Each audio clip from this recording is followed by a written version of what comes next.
ভেনেজুয়েলার president Nicolas মাদুরোকে গ্রেপ্তার করে আমেরিকায় তুলে নিয়ে যাওয়া নিয়ে যখন গোটা বিশ্ব সরগরম, ঠিক সেই সময় মার্কিন প্রেসিডেন্ট ডোনাল্ড ট্রাম্প ভারতের ওপর আরও শুল্ক চাপানোর হুমকি দিয়েছেন। এমনিতেই ভারতীয় পণ্যের উপর আমেরিকা দুদফায় মোট 50% শুল্ক চাপিয়েছে। তার উপর আরও শুল্ক চাপানোর অর্থ আমেরিকায় ভারতীয় বাণিজ্যকে ধাক্কা দেওয়ার চেষ্টা।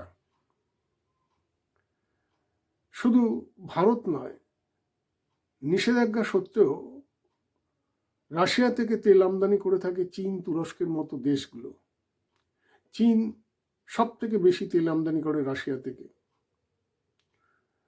এমনকি যে আমেরিকা এই নিষেধাজ্ঞা আরোপ করেছে তারাও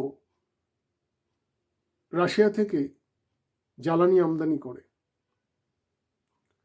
তাহলে শুধু বারবার ভারতীয় পণ্যের উপর কেন শুল্ক চাপানোর হুমকি দিয়ে যাচ্ছেন ট্রাম্প?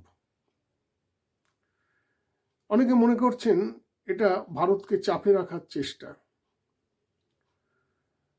শুধু শুল্ক চাপানোই নয়, ভারতের শত্রু দেশ হিসেবে পরিচিত পাকিস্তানকে আমেরিকা ইদানিং মদদ দিয়ে চলেছে। আরেক প্রতিবেশী দেশ বাংলাদেশে হিংসা ক্রমাগত চলতে থাকলেও ডোনাল্ড ট্রাম্প সে ব্যাপারে চুপ হয়ে রয়েছেন। সে দেশে সংখ্যালঘু নির্যাতন নিয়েও তার মুখে কোনো কথা শোনা যাচ্ছে না। ভারতকে ঘিরে যে চাপের কৌশল নেওয়া হয়েছে তার পরিপ্রেক্ষিতে নয়াদিল্লিকে সতর্ক হয়ে চলা ছাড়া উপায় নেই।